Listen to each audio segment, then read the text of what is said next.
ఇప్పుడు ఎంత క్వశ్చన్ చదవాలంటే అమ్మో ఎంత క్వశ్చన్ ఫస్ట్ వచ్చే భావన అదే కదా. ఆ క్వశ్చన్ ఎప్పుడైతే ఆలోచిస్తాడో దాన్ని చిన్న చేసి చదవగలిగితే ఈజీగా గుర్తుపెట్టుకోగలిగే విధమైన ఆలోచన ఉంటుంది. కానీ దానివల్ల జరిగే సైన్స్ ఏంటంటే లోపల ఇంటర్నల్ గా న్యూరాన్స్ ఎలా కనెక్ట్ అయి ఉంటాయి. Use it or lose it, దీన్ని ఉపయోగించుకోవాలా వదిలేయాలా అనేటువంటి స్వభావాన్ని సైతం ఇది ఇవ్వడం జరుగుతుంది. ఇక్కడ చూడండి, ఈ న్యూరాన్స్ ఇలా కనెక్ట్ అయి ఉంటాయి. ఈ కనెక్ట్ అయి ఉన్నప్పుడు మాత్రమే ఇన్ఫర్మేషన్ వస్తుంది. ఫర్ ఎగ్జాంపుల్ నేను ఇప్పుడు మీతో మాట్లాడుతున్నాను, నేను చెప్పిన విషయాన్ని మీరు గుర్తుపెట్టుకునే ప్రయత్నం, విశ్లేషించే ప్రయత్నం మీరు చేస్తే న్యూరాన్స్ ఎలా హెల్తీగా కనెక్ట్ అవుతాయి, ఇలాగా ఇన్ఫర్మేషన్ పాస్ అవుతూ ఉంటుంది. ఇవన్నీ వైబ్రేషన్స్ తో జరుగుతూ ఉంటుంది. కానీ ఇక్కడ ప్రాబ్లం ఏంటంటే ఇది హెల్తీ బ్రెయిన్ లో న్యూరాన్స్ ఎలా ఉంటాయండి, చాలా హెల్తీగా ఉంటాయి. కానీ ఇక్కడ ప్రాబ్లం ఏంటంటే ఇక్కడ చూసారా గ్లియా సెల్స్, మనం ఆల్రెడీ వర్క్ షాప్ లో మనం డిస్కస్ చేసుకున్నాం.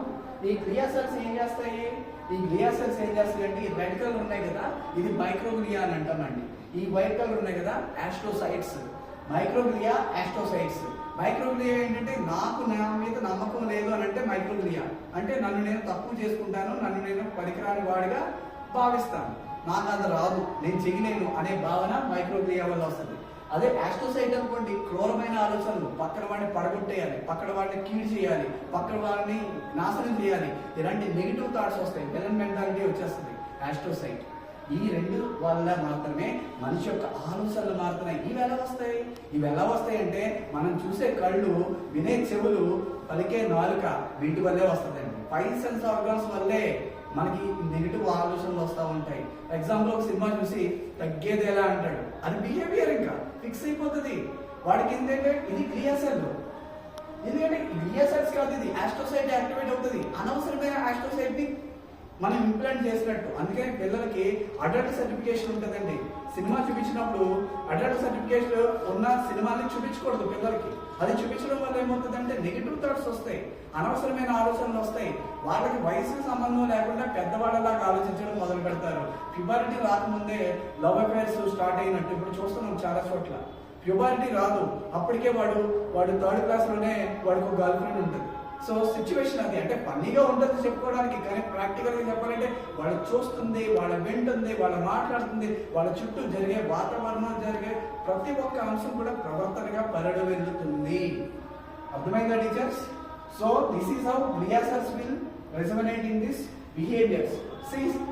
దీనికి ఇప్పుడు రెండు చెప్పాను కదా, ఆస్ట్రోసైట్ పెద్దది, అలాగే మైక్రోగ్లియా. సెల్ఫ్ కాన్ఫిడెన్స్ తగ్గిపోవడం మైక్రోగ్లియా.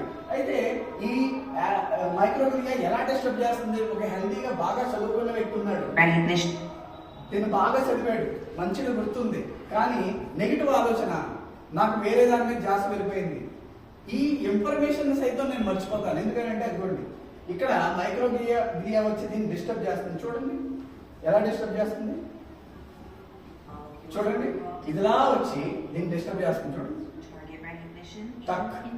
డిస్టర్బ్ అంటే ఇంకా ఆ విషయం ఆ టైంలో గుర్తురాదు. ఎగ్జాంపుల్ చెప్పాలంటే ఎగ్జామినేషన్ హాల్లోకి వెళ్ళాక ఎగ్జామ్ రాసినప్పుడు సడన్ గా మనకు వచ్చేది ఎప్పుడు వచ్చిన ప్రశ్నే, కానీ ఆ టైంలో స్టార్టింగ్ వర్డ్స్ గుర్తురాదు, స్టార్టింగ్ లైన్ గుర్తురాదు, లేకపోతే ఏదో ఒక విషయం ఏదో ఒక ధ్యాసలో వెళ్ళిపోతాం. అందువల్ల ఏంటంటే ఆ స్టార్టింగ్ ట్రబుల్ కాస్త దీనివల్ల ఇండైరెక్ట్ గా కార్టిసోల్ అనే హార్మోన్, నెగిటివ్ హార్మోన్ యాక్టివేట్ అవుతుంది మనకి బ్రెయిన్ లో. సో ఈ విధంగా మొత్తం ఇది జరుగుతుందండి. ఇదంతా హెల్తీగా ఉన్న ప్రోనింగ్ కాస్త చూడండి ఎలా వీక్ అయిపోతుందో, ఆటోమేటిక్ ఈ గ్లియా సెల్స్ వల్ల వీక్ అయిపోతుంది, డల్ అయిపోతుంది. అందువల్లే చిన్నప్పుడు అబ్నార్మల్ ప్రోనింగ్ అంటే చిన్నప్పుడు హెల్తీగా ఉన్నటువంటి బ్రెయిన్ కాస్త పెద్ద అయ్యే కొద్ది అన్హెల్దీ అయిపోతుంది. ఎందుకంటే అనవసరమైన ఆలోచనలు, అనవసరమైన కోరికలు, అనవసరమైన పోలికలు, ఇంకొకరితో పోల్చుకోవడం. వాళ్ళకి కారు ఉందా నాకు ఎందుకు లేదు, వాళ్ళకి బైక్ ఉందా నాకు ఎందుకు లేదు, వాళ్ళు ఇందులో ఉన్నారు నాకు కూడా నేను ఒక 10 కోట్ల బిల్లా నాకెందుకు లేదు, ఇలాంటి ఆలోచనలు. అలాగే అబ్నార్మల్ ప్లానింగ్ అంటే ఇవే రకరకాల గందరగోళం, మన బ్రెయిన్ లో జరిగే గందరగోళం.